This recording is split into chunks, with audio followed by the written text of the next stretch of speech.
বর্তমান সময়ের সবচেয়ে বড় বাস্তবতা হলো আয় যত বাড়ছে ব্যয়ের চাপ যেন তার থেকেও দ্রুত বাড়ছে। শহর বলেন গ্রাম, মধ্যবিত্ত নিম্নবিত্ত পরিবারগুলোর প্রধান চিন্তাই হচ্ছে সংসারের খরচ সামলানো।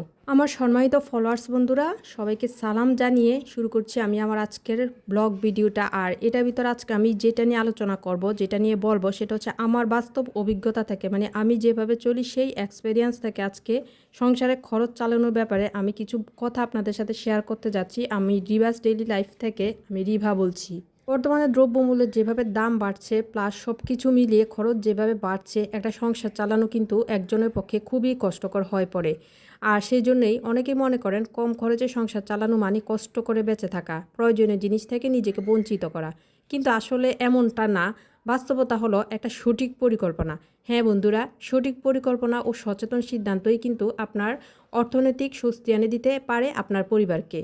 একটা পরিবারের টাকার সমস্যার একটা বড় কারণ কিন্তু কম আয় নয়। আর এটা সবচেয়ে বড় কারণ হচ্ছে পরিকল্পনাহীন ব্যয়। মানে আমরা যে ব্যয়টা করে থাকি একদম পরিকল্পনা করি না। পরিকল্পনা যা করি তার উপর দিয়ে সবসময় আমরা খরচটা করে ফেলি, যার কারণে আমাদের এই সংসার চালানোটা দ্রব্যমূল্যের সাথে দ্রব্যমূল্যের বৃদ্ধিটা সব কিছু মিলিয়ে আমাদের কিন্তু খুবই কষ্টসাধ্য হয়ে পড়ে একটা সংসার চালাতে।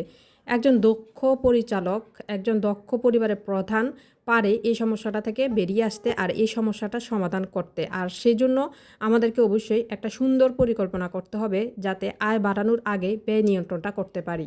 বন্ধুরা, আমাদেরকে খরচ কমাতে হবে, মান কমানো নয়। আর খরচ কমাতে হলে আমরা যেই পরিমাণ অপচয় করে থাকি, মানে যেটা আমাদের প্রয়োজন সেটা ছাড়াও আমরা যেসব অপ্রয়োজনীয় জিনিস কিনে থাকি, সেই অপ্রয়োজনীয় জিনিসগুলো কিনা থেকে আমাদেরকে বিরত থাকতে হবে, মানে অপচয় আমাদেরকে কমাতে হবে। অনেক কিন্তু অর্থনীতিবিদ বলে, খেয়াল করে দেখবেন, যে আর্থিক স্থিতিশীলতা শুরু হয় কিন্তু দৈনন্দিন ছোট ছোট সিদ্ধান্তের উপর। তাই আমাদেরকে সচেতন জীবনধারা গড়ে তুলতে সীমিত আয় ও সুন্দর সম্মানজনকভাবে আমাদেরকে সংসার চালানো শিখতে হবে, জানতে হবে। আপনাদের সাথে এই ব্যাপারে আগেও একটা ভিডিও দিয়েছি, ওই ভিডিওতে আমি যেসব আলোচনা করেছি ওইগুলো কিন্তু আমি ঘুরে ফিরেই আপনাদের সাথে আলাপ করছি, মানে আপনাদের সাথে শেয়ার করছি, বলছি। আর পরিকল্পিত ব্যয় আর সচেতন অর্থব্যবস্থা প্রথম শর্ত কি জানেন? প্রথম শর্ত হচ্ছে মাসিক যে আমরা বাজেটটা তৈরি করি তা আমাদেরকে বাস্তবায়ন করতে হবে। যেভাবে ওইভাবে অনুসরণ আমাদেরকে করতেই হবে। যেমন ধরুন, আমরা মাসে প্রথমে আমরা যে বেতনটা হাতে পাই, যে টাকাটা হাতে পাই, মাসের প্রথম হোক বা 10 তারিখের ভিতর হোক, যখন পাই তখন একদম গুরুত্বপূর্ণ ব্যয়গুলো আর সাথে সাথে প্রয়োজনীয় ব্যয়গুলো করে। আর সঞ্চয়ের একটা হিসাব আছে, সঞ্চয়ের হিসাবটা করার পরে তারপরে আমাদেরকে অন্যদিকে দেখতে হবে। এই কাজগুলো আমাদেরকে সবার আগে প্রথমে রাখতে হবে, প্রথমে করতে হবে।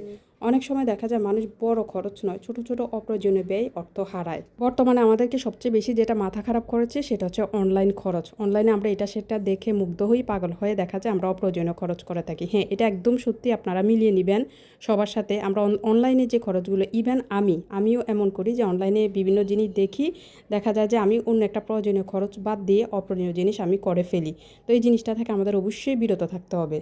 পরিবারের ভিতরে যে প্রয়োজনীয় বিলগুলো আছে, সর্বপ্রথম যে বিলগুলো আমাদেরকে দিতে হবে, এই বিলগুলো আমরা অনেক সময় সুযোগ পাই যে জমিয়ে রাখার জন্য, মানে এই মাসেরটা আমাদের সামনের মাসে দেওয়ার জন্য। এই কাজটা আমাদের ভুলেও করা যাবে না। আমাদের যে প্রয়োজনীয় বিলগুলো আছে এগুলো মাসে আমাদেরকে যেভাবে হোক আমাদেরকে দিয়ে দিতে হবে। আমরা যে টাকাটা হাতে পাই, মাসিক বিলগুলো আমাদেরকে প্রথমেই সেরে ফেলতে হবে। মাসিক বিলগুলো যদি একবার আমরা জমা করতে থাকি, একবার জমা করলে প্রত্যেক মাসে আমাদের জমা হতে হতে একটা বড় অ্যামাউন্ট হয়ে যায়। আর সেই অ্যামাউন্ট মেটানোর জন্য আমাদের ঋণ করতে হয়। আর তখন থেকেই শুরু হয়ে যায় আমাদের সেই ঋণের ভিতরে ঢুকে যাওয়া।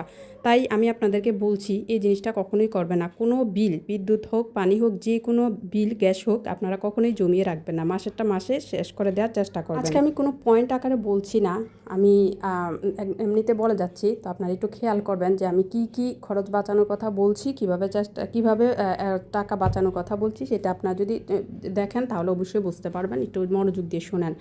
এই দেখুন, মাসিক বাজারটা, যে বাজারটা মাসের প্রথমেই আমরা করে ফেলতে পারি, পুরো একটা মাস যেন আমরা চলতে পারি, ওই একটা হিসাব করে একটা লিস্ট আকারে বানিয়ে সেই লিস্ট অনুসারে আমরা এই খরচগুলো করে ফেলতে পারি। এবং একদিন যদি আমরা মুরগিটা আলাদা করে কিনি, আরেকদিন এভাবে সুন্দর করে মুরগিটা আমাদের যতটুকু প্রয়োজন, ঠিক যতটুকু প্রয়োজন অতটুকুই আমরা কিনে সুন্দর করে প্যাকেট করে ফ্রিজে রাখতে পারি। যে আমি এভাবে রাখলাম, তারপরে আরেকদিন মাছ, তো এভাবে আর সবজি কেনার জন্য আলাদা সবজি তো আর বেশি পড়ে না, তো যেভাবে পারেন বাঁচিয়ে সবজি কেনার জন্য আর ফ্রেশ সবজিটা যেখানে একটু কমে পাওয়া যায় সেখান থেকে নিতে পারেন। এভাবে আসলে একটু বুদ্ধি করে চালাকি করে চললে আমরা অনেক অপ্রয়োজনীয় খরচ বাঁচাতে পারি আর সুন্দরভাবে আমরা সংসারটা চালাতে পারি।